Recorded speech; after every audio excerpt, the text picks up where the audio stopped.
Welcome to the webinar, Proactively and Strategically Managing Innovation. My name is Laura Shoppe, and I'm the president of Fuentech. I started my career off as a mechanical and aerospace engineer, doing signal and image processing, first for missile plume intelligence and then submarine combat systems.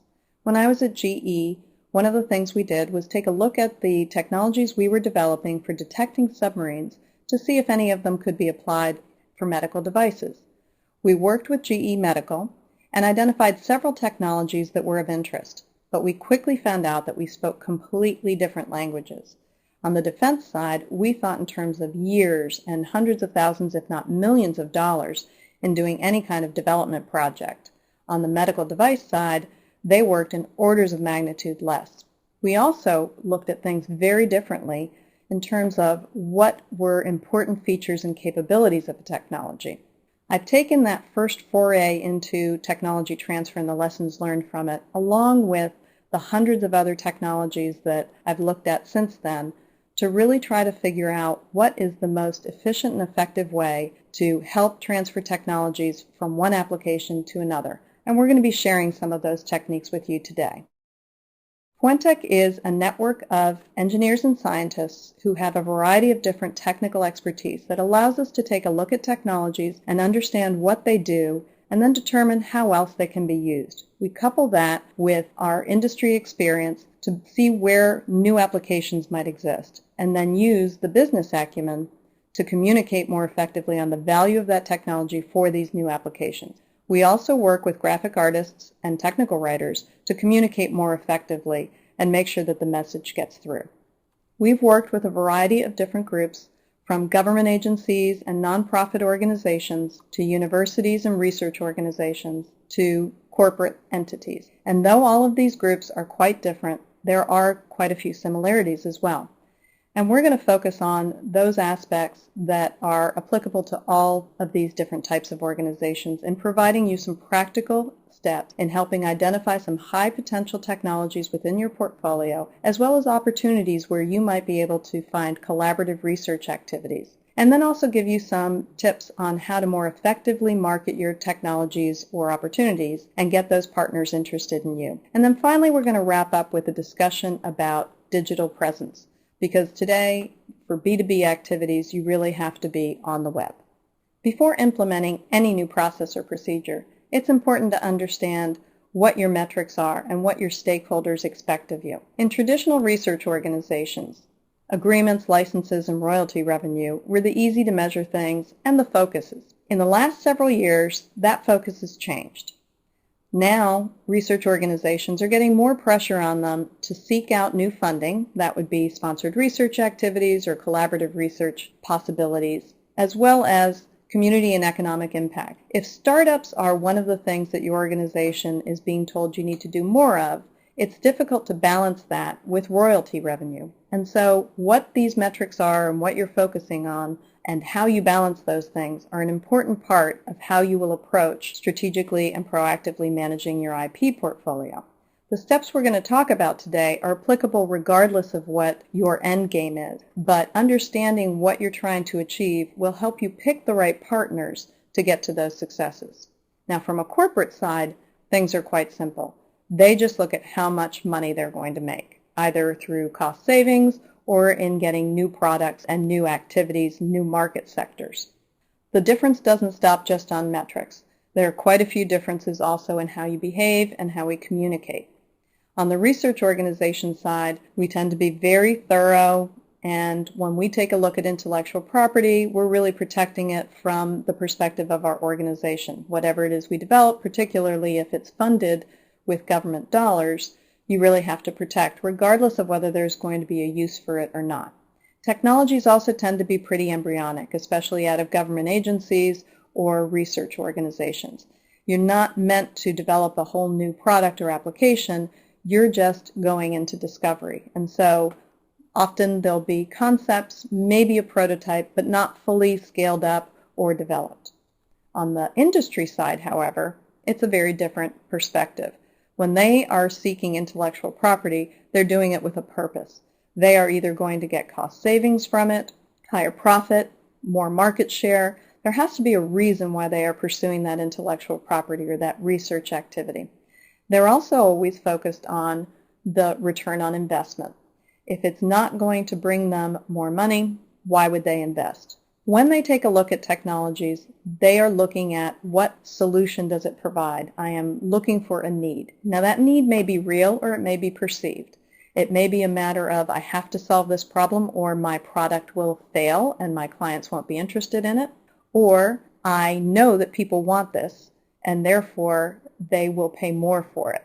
Whether it is a real need or a perceived need by that market, as long as somebody's willing to pay, then industry is going to be interested in it. Again, quite different perspectives on how you approach technology as well as how you approach intellectual property, patenting, or other forms of protection. And the job in technology transfer is really bridging that chasm and bringing the two sides together so that they can see the value of the technology and how they can work together to benefit both of them. Before we look at the different techniques available for bridging that gap, let's talk about the different pathways for technology transfer to happen. If you look at the inner circle and say that that's research organizations, and then the outer circle are industry as well as potentially government organizations because they also have needs that they're trying to fulfill, then you can see that there's an ebb and flow. We call this symbiotic innovation. Let me break that down a bit. When a need is identified by industry, they go through what's called a make-buy decision. First thing they do is take a look externally and say, does this technology already exist? Now remember, when we're talking about these needs, we're not talking about a whole product. We're really just talking about a feature or capability, a specific element within their existing product. And that's typically what you're going to be working on with tech transfer, especially out of research organizations like universities or government labs. So when they take a look at that buy decision, it might be a widget that's ready to buy off the shelf, but more likely it's probably licensing. So that's the first point at which technology transfer can happen. And so as a research organization, you want to be one of those resources that industry is looking for as a potential solution provider for the technology that they would license in. Now, if they can't find that technology that already exists to solve their problem, then they've got to do the make or the research themselves or the development themselves. In that case, they still have two options. One, do it all internally with the capabilities and the resources they have in-house, or partner up with somebody who can help them achieve their goals faster and cheaper than they would have done otherwise. And this can often happen if you've got capabilities that are beyond what the industry has to solve their own problem.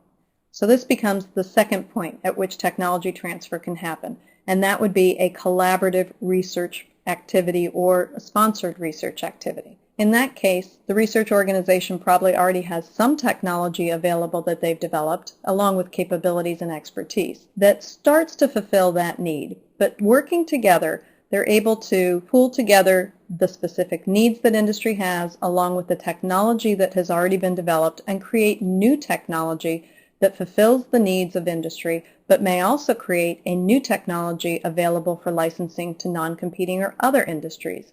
And so both parties end up having something of value that comes out at the end. And this cycles back into a new licensing opportunity.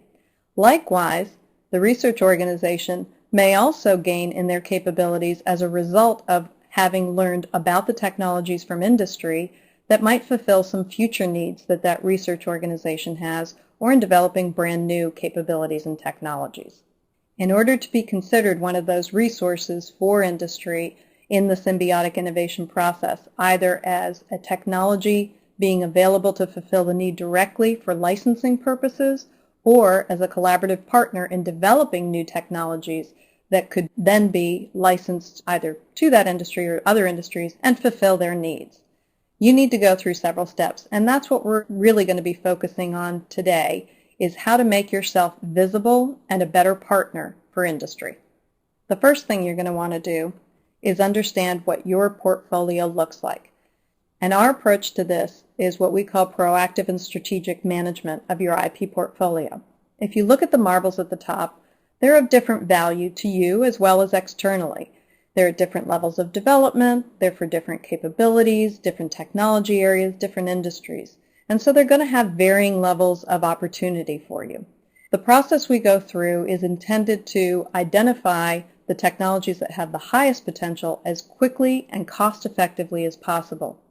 If you went straight to marketing with everything you had, it would be very expensive and very time consuming. And so you need to identify ways of separating out the technologies that are going to be of interest to the market versus those that might have been great technologies when they were developed but really don't have a market application for them. So the steps that we'll go through and we'll discuss today are screening, then assessing the technology in more detail, and then going to market with the technology, and finally the deal-making part. You'll notice that there are buckets off to the right-hand side, and these are the technologies that as you go through each one of these steps, you are pulling out of your portfolio and identifying as having lower potential. The ones with the lowest potential, where you really don't want to focus any of your resources, are the technologies that should be released. Don't expend any additional energy on getting patent protection or on marketing those technologies. In other cases, you may already have intellectual property coverage, but there's not a lot of market potential. You might as well passively market those technologies, and that means putting them out on the internet, allowing the serendipity to identify you and move forward with your technology. But don't spend a lot of time and money trying to market those technologies that really have very little potential and are going to bring you little return on the investment that would be required to really push them actively. Instead, you want to focus on the technologies that are going to get you to marketing as quickly as possible. And that's where you want to focus, and you don't want to do everything again in the marketing stage, or it would be very expensive. But the technologies that do filter down to marketing after you've looked at them from a market perspective, when you do get to that stage, you can pull in some of the technologies that you had identified before as being passively marketing that are related to it. So for example, you're marketing a technology in the semiconductor industry. Go back into your portfolio, even those that have the lower potential, and pull together all of the technologies related to semiconductors and market those jointly. This will help you in a couple of ways. One is it increases your portfolio from the licensee's perspective, and so they see more breadth and depth to your capabilities. And the second is that it allows your licensee to pull together the pieces that are really of importance to them. Because even though one of these technologies was your highlight, the one that you have in the active marketing activity, your other technologies may actually be answering a problem that you were unaware of for that industry. So it's a way of really leveraging your entire portfolio in a very cost-effective way. But let's start off first by talking about screening. And you'll notice these icons off here on the side, and they mean that there are additional webinars available for each one of these steps, since we're just going to go through a high level today. So again, let's start with screening as our first step. That's where you look at the entire portfolio and want to very quickly take a look at what should be removed from your portfolio because it's not going to have any market interest. The screening process is meant to be a very rapid look. Usually for us it's about a 2-hour effort, but that's because we've got pretty broad technical expertise. If you've got a research organization tech transfer office that only has 2 or 3 people, you may not have the real breadth and technical expertise, and it might take you a little bit longer to come up to speed on the technology. That's fine. Just make sure you give yourself more time to really analyze that technology and be comfortable with it before you assess it from the market perspective. So for us, again, it might be about 2 hours. For an intern or for somebody whose technology area is not in this expertise area, it might be more like 20 hours. This webinar will highlight the different steps to go through in order to identify those technologies that are going to be of interest to industry so that you can get to that marketing stage. Now you'll notice throughout that there are these icons in different sections. This means that we have an additional webinar that goes into much more detail about that particular step. And so you can get step-by-step instructions on how to perform screening, assessment, and marketing through our different webinar series. But let's first start off with screening to help identify those technologies that you want to start focusing in on going through this filtering process. In screening, you're really trying to rapidly identify those technologies that have the highest potential and you want to move on into assessment, but just as importantly, remove those technologies with low value so that you can abandon your patenting activities on them and save a tremendous amount of money, but also not expend any resources on marketing those technologies because you've got a limited number of people and dollars, frankly, in your office. And so you want to focus on those high potential and remove the lower potential from your day-to-day activities. By screening your technologies, you're doing a few things. You're making sure that you are committing your resources appropriately, but also providing a very consistent and objective way of looking at those technologies. So that if you've got innovators that are coming in and saying, why are you pursuing Joe's technology but not my technology, you can explain to them the market-based approach that you took to analyzing those technologies and why you have limited resources that can only go to so many technologies, and so you're being objective and using a business-based criteria for making those decisions. The other great value that comes out of that screening stage is that it gives you a very strategic perspective about your portfolio. It helps identify where you've got those strengths as well as weaknesses. The strengths are important because those are the areas in which industry is going to look at you and say, these people know what they're doing and I want to partner with them, or I want to look at them as being a resource for licensing technology.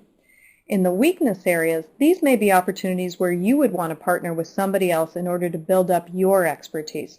So again, it can be extremely strategic. It also could help you identify where you've got certain innovators that are very prolific. And so again, you may want to commit additional resources to helping that innovator find partners to work with for sponsored research activities or focus your licensing activities there. The outcome of a screening is a rating system, high, medium, low, to help identify, again, those that you want to move forward with versus those that you're going to remove from your portfolio and not expend additional resources. You also get next steps. If it's going to be an assessment, or maybe it's an opportunity for collaborative research, but there'll be some output that you share. Again, the webinar will give you a lot more details as to how to perform this, but also what those next step potentials could be. After you've screened through your technologies, you've identified those that have high or medium-high capability, and you want to move them into a more detailed market-based analysis. We call that assessment. In the assessment, you are pooling industry and finding out from them, how is this technology a fit? How is it better, faster, or cheaper? If it were an existing technology, how would you use it and what would you be willing to pay for it? So it really hones in on what the capabilities are, what the fit is with the market, and what the potential is. You can also answer questions about what needs to be completed in order for the market to be interested in this technology. So you're really trying to match up your resources with what the outcome could be for licensing potential. It also jumpstarts your marketing effort. Because you are contacting people that are potential licensees, you are warming up those leads, and you're doing it in a way that allows them to give you an opinion without committing yet to being a licensee. So you're going to get more candid response from them. Screening and assessment may sound similar. They are both from a market perspective, but there are some differences. In screening, it is the individual screener's understanding of the technology and the industry sectors that it might go into. In an assessment, you're getting consensus from the market. You're picking up the phone and talking to multiple players out there who should be interested in that technology. There's also a big difference in the amount of time that a screen and an assessment take. In our case, because we match up technical expertise with the specific technology so that we're able to understand that technology quickly, and we've got industry experience that we can find those applications, connect those dots pretty quickly, a screening takes us normally about 2 hours. An assessment, on the other hand, is more in the 40-hour range, and so that's a big difference in how much time you're taking to look at the technology, delve into it, and make those what we call primary research phone calls.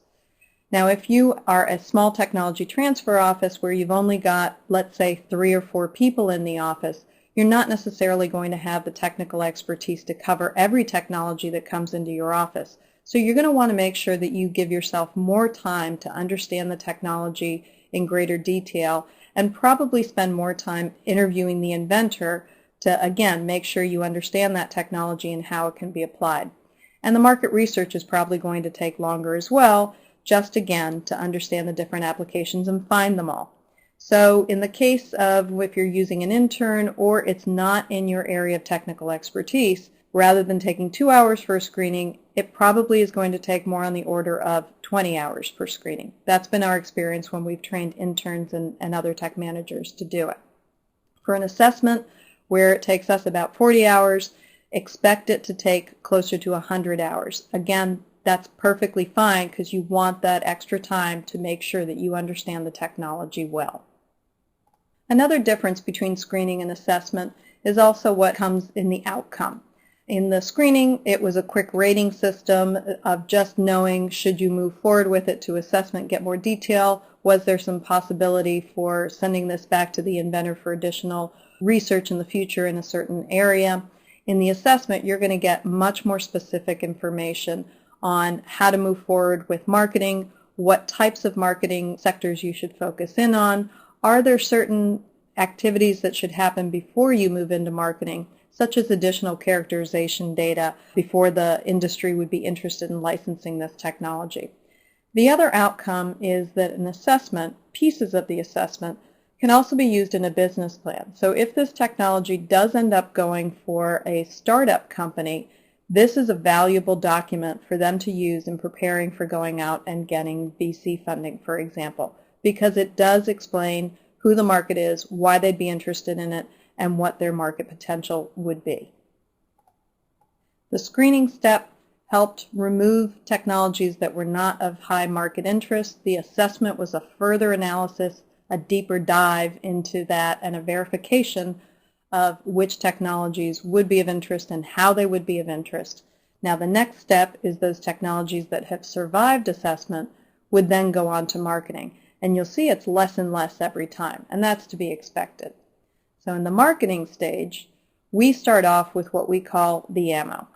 It begins by understanding who your audience is. So during the assessment, you identified that the technology was applicable to the medical industry as well as transportation industry. Those are two completely different audiences. How they communicate is different, what they care about is different, and so you really have to understand who those players are. And the assessment has helped inform this. But in marketing, you now have to communicate that to them. Remember back in my GE days, that's where things broke down, is that the defense side did not understand the medical industry side and what they cared about and why. It's because we didn't understand who the audience was.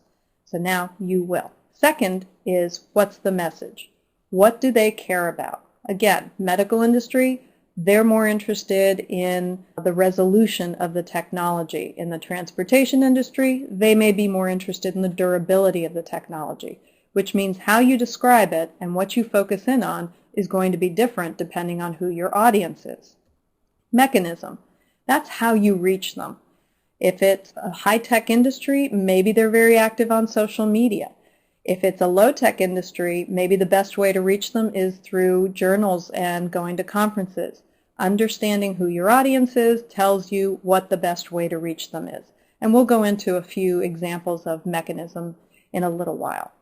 And then the last one is outcome. What is it you want them to do as a result of your contacting them? I want you to call me because I want to tell you more about this technology. I want you to license this technology.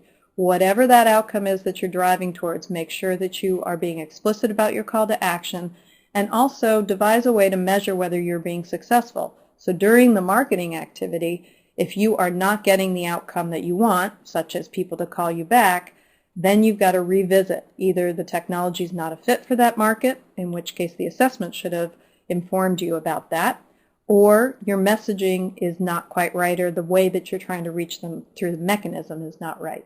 So measuring your outcomes help you make sure that you're on target with what you're trying to achieve.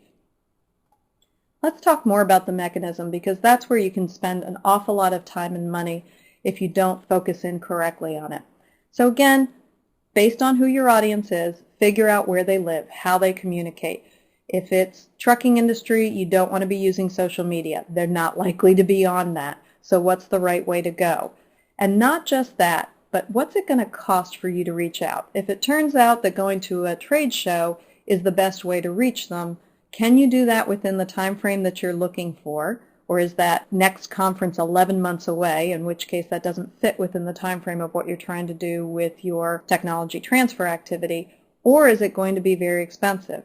If your assessment has told you that your potential revenue is going to be in the hundreds of thousands of dollars, then maybe you can be spending $10,000 going on a marketing activity. But if your licensing revenue is going to be in the tens of thousands, you don't want to spend $10,000 doing marketing. It's got to be balanced. Always think about your return on investment as you're laying out your marketing plan.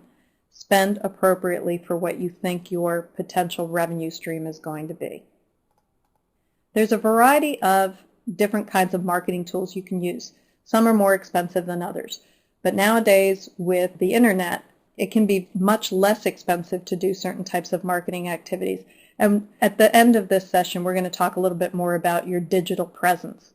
But making sure that the fundamental piece that you have is that technology summary, sometimes called a tech op or a technology commercialization opportunity announcement, a variety of different things it might be called. That's a very simple piece to put together. It's a single page, and the assessment actually created much of what goes into that tech op. You've already identified the description of the technology from a market-based perspective, what the applications are and what the benefits are. Those are key components to that tech op. It doesn't have to be a printed piece of paper. It can be on the internet. In fact, we highly advocate that all of your technology descriptions, whether you're passively marketing them or actively marketing them, be on the internet. You might also have journal articles or success stories. Now that may sound a little odd. If you're marketing a technology, how would you already have a success story? Well, you might be marketing it to different industries. So as you succeed in licensing it or transferring it to one sector, make sure that you publicize that because it helps build up your credibility and the fame and glory of that particular technology. Likewise, if that technology or the innovator gets awards, you want to advertise that because that builds up the value of the technology. Now, trade shows and conferences can be expensive, but they can also be a very cost-effective way to do things, depending on what the show is and how focused it is. In this particular case, we've got a technology that I'm going to give you a little bit more detail later, but from the trade show perspective, it was a very large trade show, about 18,000 people, not all of which were potential targets for this technology. Only a few of them were, but all the targets for that technology were at this trade show. So in that case, it made sense to go to the show but not get a booth and walk around and go to their booths and communicate directly with them. So in one day, you can visit all 10 of the top target potential licensees. In another case, we had a technology that was for a flexible display, and there is a conference that is all flexible display companies. And so in that case, it made a lot more sense to have a booth because you wanted everybody at the trade show to come and talk to you. Plus, we also happened to have samples that were rather large and you couldn't lug around and walk around the show with it. So you had to kind of sit still. And it made sense to go to that particular trade show and have a booth.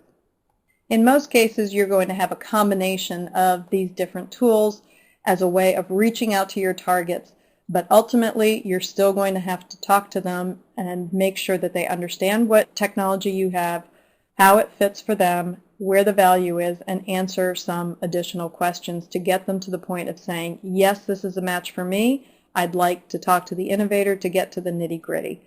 And that would be the job of marketing. Then it moves on to the deal making, and that's for the technologies where that company has said, yes, this is a fit, and we want to go into negotiations. Now, as a friend of mine once said, once you've seen a deal, you've seen a deal. They're always different, but in every case, you've got to identify what the right agreement is for that particular technology. In some cases, it might have to be an exclusive. A lot of startups prefer getting an exclusive license because they think that's what VCs want. As a research organization, you've got to weigh that out versus what the full potential of that technology is. So instead, what you might want to look at is doing an exclusive within a field of use so that you can do what we call a hybrid license agreement. Allow the startup to focus in on what they're good at and give them exclusive rights within that particular field, but then go off and find other licensees for other aspects of that technology so that you're able to gain revenue in the short run, but allow the startup to do their thing, which is going to take a little bit longer. A lot of technologies are embryonic when they come out of research organizations, and so you are going to probably have to do some type of assistance to the licensee because you want them to be successful. And so that knowledge transfer is not going to happen just by the signing of a paper and handing over of the patent. Probably will need to do some type of consulting or collaborative research with them. So be prepared to have that as part of the agreement process. There are other ways in which you could also have different agreements. Be creative about this. Try to find the right solutions to help them be successful, because your deal starts not once you sign the paper, but once they start trying to make that technology a success. You're not going to get revenue unless they get it to product. The other part that's very important is making sure you understand where the value is for the organization. Is it strategic, economic, or emotional? Now, the economic usually is pretty straightforward, and that's what you would see in a term sheet. It's how many units are they going to sell, and what sort of margin do they have, and what royalty are you going to put associated with that. But the value can go up based on some strategic considerations, that they have to have this technology because they need a U.S. supplier for it and because they were relying on a foreign supplier before. Emotionally, they want to be able to say that they are licensing technology from your organization because there's some branding associated with that. All of those things actually probably came out during those assessment conversations and definitely during the marketing conversations. So you want to make sure that you've been documenting all along and paying attention to what they have been saying about how they feel about this technology and how it's going to fit strategically within their organization. All of that will help you in identifying the right way to position yourself for licensing the technology. And then finally, you want to make sure that you are operating in good faith on both sides. If you don't trust who you're working with, then you probably shouldn't continue on to work with them in a license agreement. Because again, the real hard work starts after you sign that agreement, and you're going to have to work together and try to make each other successful, or no revenue is going to come out of the deal. In the end, you want to make sure both of you have a reason to keep working together. It costs a lot more to break up a license agreement than it does to put it in place. To summarize, this filtering process helps you proactively, efficiently, and effectively manage your portfolio with a variety of positive outcomes. Internally, it helps you prioritize your portfolio so you're focusing on those technologies that have the highest potential and removing those that are not going to bring you value. By removing them, not only are you saving time and money on marketing them, but you are probably also going to save quite a bit of money on not patenting technologies that are not going to be productive for you. It also helps you in communicating back to your stakeholders on what you're doing and why you're doing it. And it's from a business perspective. It makes good business sense. The market said this technology is a fit, and even the feedback that you get during screening and assessment can be of value to the innovator by understanding what the market is looking for, and for their next round of innovation, helping them focus on things that are going to be a better fit for market. From the external side, because you've taken a look at your portfolio and prioritized it, you've identified those technologies that are going to be most relevant to industry. So you're making yourself visible for them when they're going through that make-buy decision. First, in identifying the technologies that are going to be of greatest interest for licensing, but also in having identified where you have strengths and capabilities.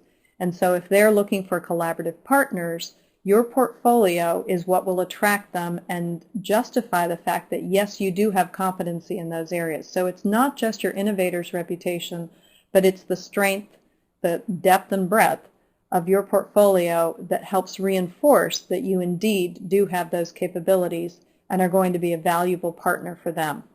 They want to be able to come to your website, for example, and know that the technologies that are being pushed at them have already been vetted and do have value and are going to make sense for what they're looking for.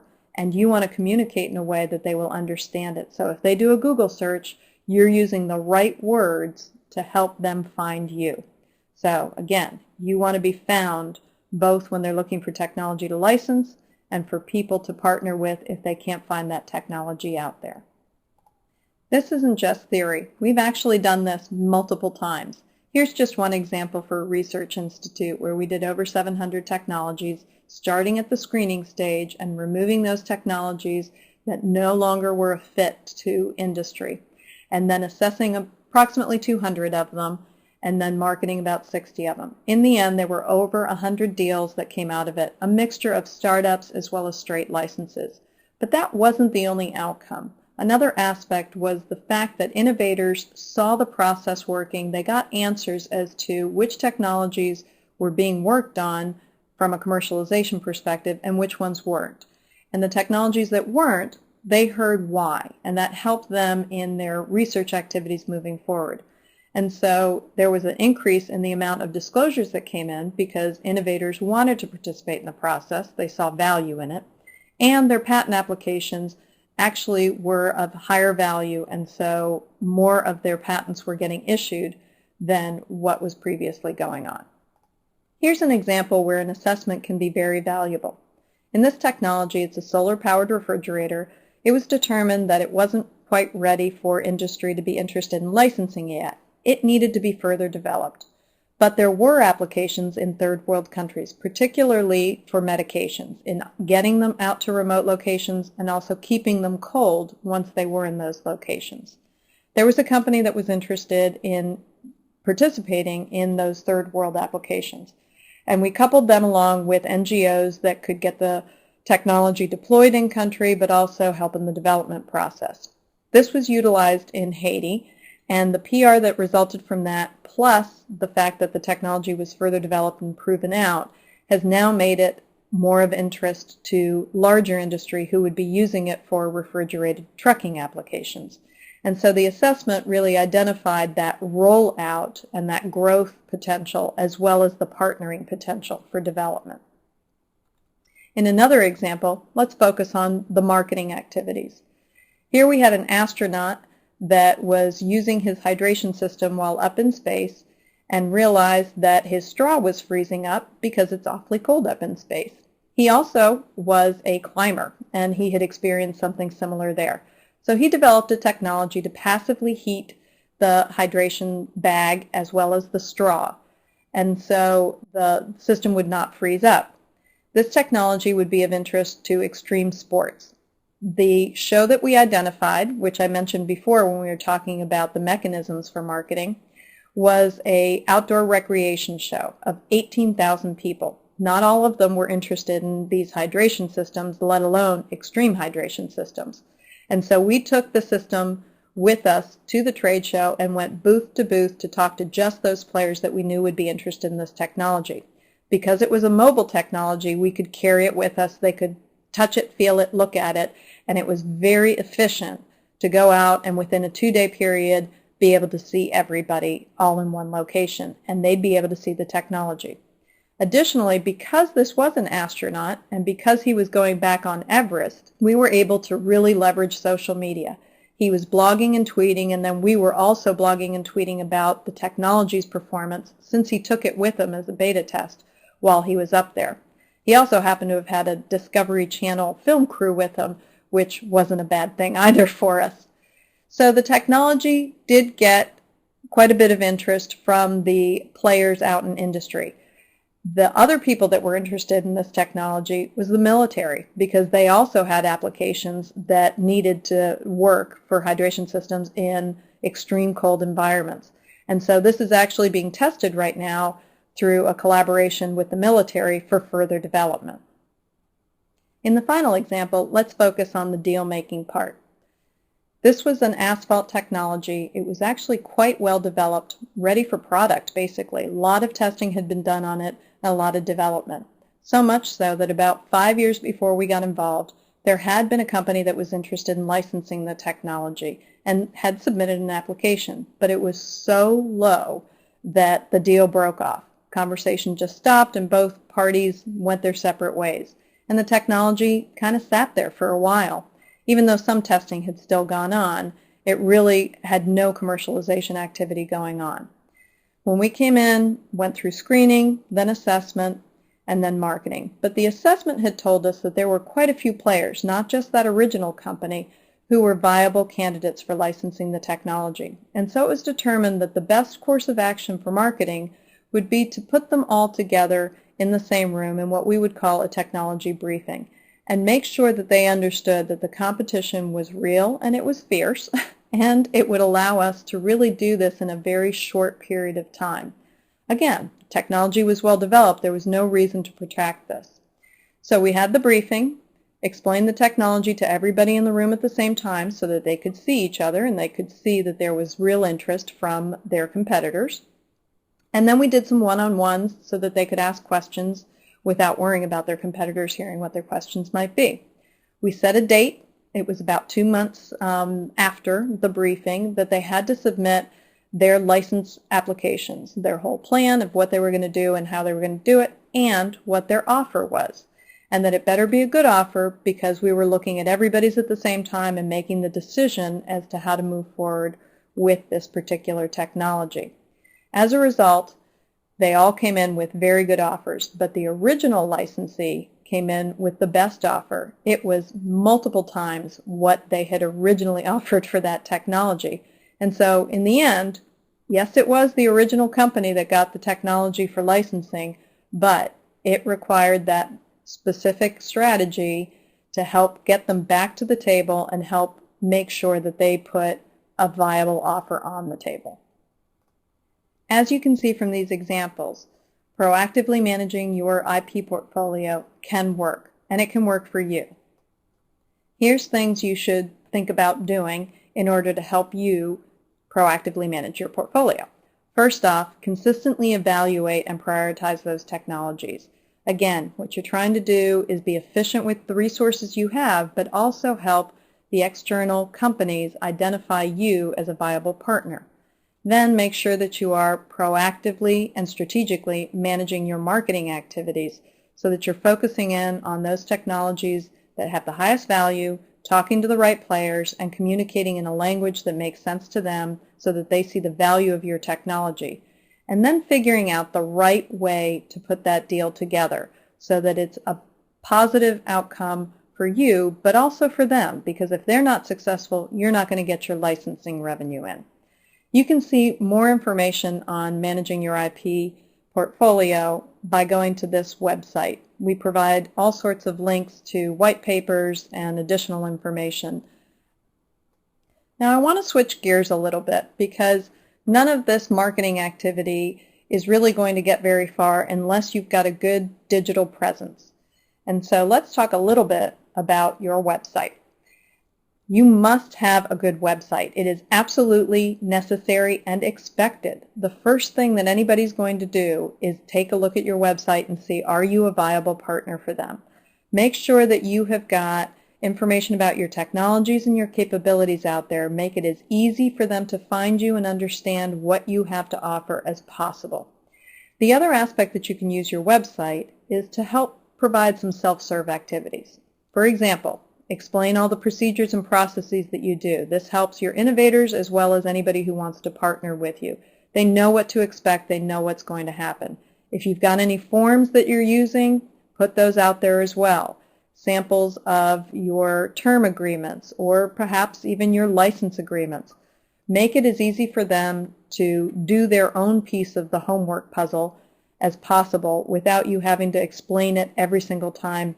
And maybe that story might change depending on who the tech manager is. By putting it all on the website, you're consistent, you're transparent, and hopefully even provide some self-serve value there and save yourself some time and energy.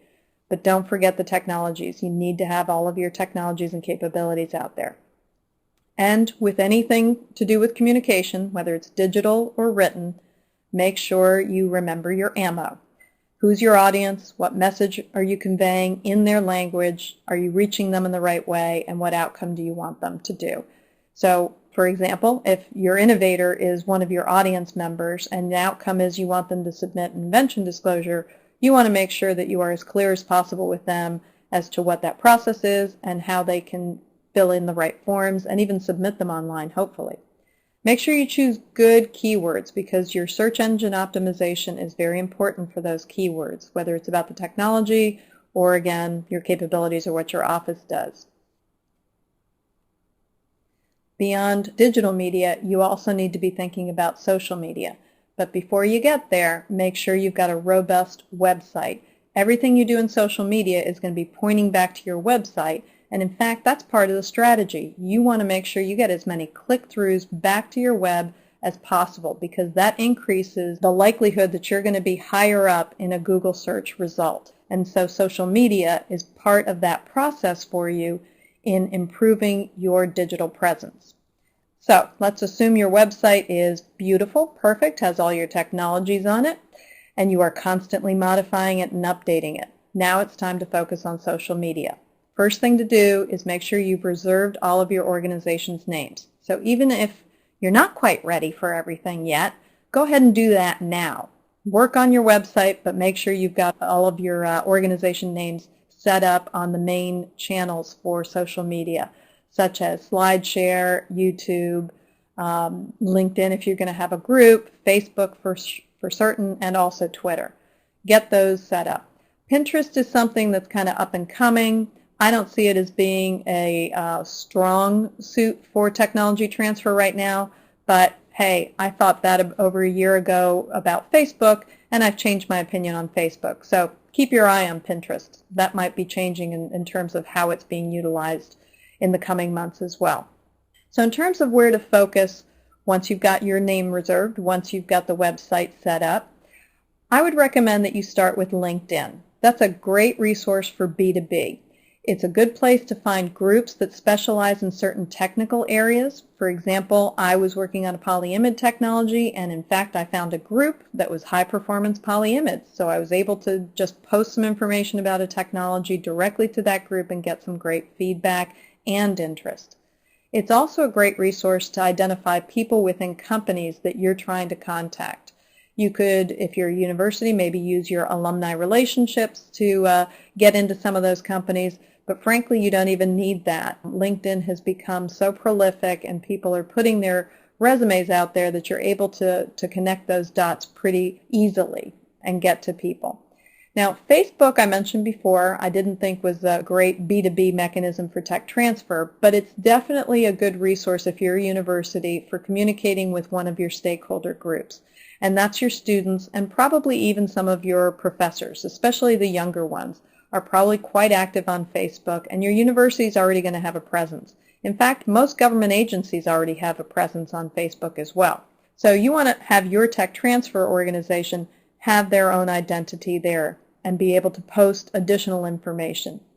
In fact, it can be pretty efficient once you're tweeting and blogging to just very quickly add links back to Facebook. So you're not having to do a whole lot more work to get on multiple channels at once. Now, tweeting is probably not the place you want to jump in right away and start doing. Loiter for a while. Sign up and start following people that are like organizations. See how it is that they're tweeting, what they're saying, how they're saying it, and what sort of frequency they've got. Use them as a mentoring tool or a learning tool to figure out what you want to do and how you want to do it. Blogging is another thing that could be a great way to advertise your technologies, points back to your website, and then you can tweet about your blog and so forth. So if you're going to blog or you're going to tweet, you want to have your strategy ahead of time, and you probably also want to have sort of a reserve of some of that content so that you are pretty steady with what you're putting out there. But don't rush into that. Do things in steps. Be measured about what you're doing.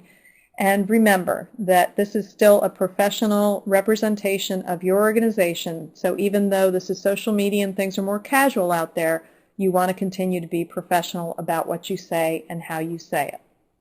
So more information is available on our website, Insight white papers, as well as additional webinar information to help you get more familiar with some of the do's and don'ts, rules of thumb, and things like that for social media.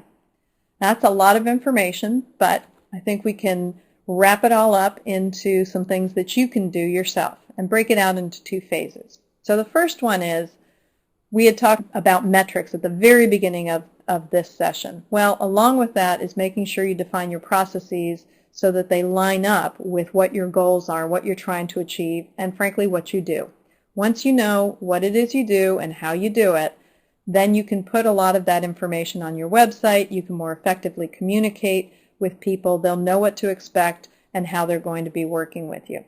Then you work on that on your website. Get your website up to snuff, get your technologies out there, make sure that you've got a good presence and that you are utilizing it as effectively as possible to reduce your time and resources. Then screen your portfolio. Figure out what it is that you've got, where your strengths are, and where you want to focus all of your activities, which technology sectors. Be consistent about this. It's not just a one-shot deal where you screen your portfolio once. That may be the case if you've got a big backlog that you've got to get through quickly, but once you're up and running, you want to constantly be screening your technologies. That quick look and move forward with the technologies that look like they have interest and remove those that are not going to be of interest to the market. Then be very proactive and strategic as you are marketing as well as negotiating those technologies. And that will help you be very efficient in what you do. And you are always looking at where you are in the process to eliminate technologies that are not moving forward and to change gears if you have to. Remember that ammo where it allows you to determine if your outcomes are not where you need them to be, should you be changing your messaging. In the second phase, once you've done all of that, then you can get into some more advanced activities. Maybe take a look at using interns to help you screen your technologies. That can be very cost effective. It may take them more time, as we discussed before, but it's a great way to help train some of our future technology transfer managers, but also, frankly, business managers, because the activities that we do in screening really apply to any kind of business activity. You've got to make a decision on limited amount of information. Then take a look at some of the external organizations in your region to see whether you want to partner up with them for economic development purposes. They can also be a resource for any kind of startup activity that you're doing, maybe even have access to some funding. You may also want to look at educating and encouraging your innovators as well as their managers so that they understand what the tech transfer process is, what their role is, why they want to participate. If they understand what you're looking for from a market-based perspective and they understand what the outcome is in that screening and assessment process, then they're going to get better at the innovations that they're submitting. And so your quality, not just your quantity, is likely to go up on invention disclosures. There's some other things that we talk about. If you go to our website, we've got some white papers on centralization and coordination that can be very efficient for you. For example, if you are a small university but part of a state system, you only have a couple of technical expertise areas, but a sister university may have other technical expertise areas. There's some ideas on how to centralize and therefore coordinate your activities to be much more effective across a broader range of technology capabilities. Then start thinking about your social media presence. So as you can see, that's a scary prospect for some people to think about social media. Well, you don't have to do it right away. You can ease into it. And then the last step, if you're really getting into the advanced part, is looking at that symbiotic approach, looking at the push and the pull at the same time, and looking for those collaborative research opportunities, the sponsored research opportunities are all part of what you're doing with your managed IP portfolio. So open innovation can be part of the tech transfer process. If you're pushing technology out, that means somebody else is spinning it in. So with that, I hope that you have learned some piece of new information and you are on your way to a more effective IP office. Thank you for your time.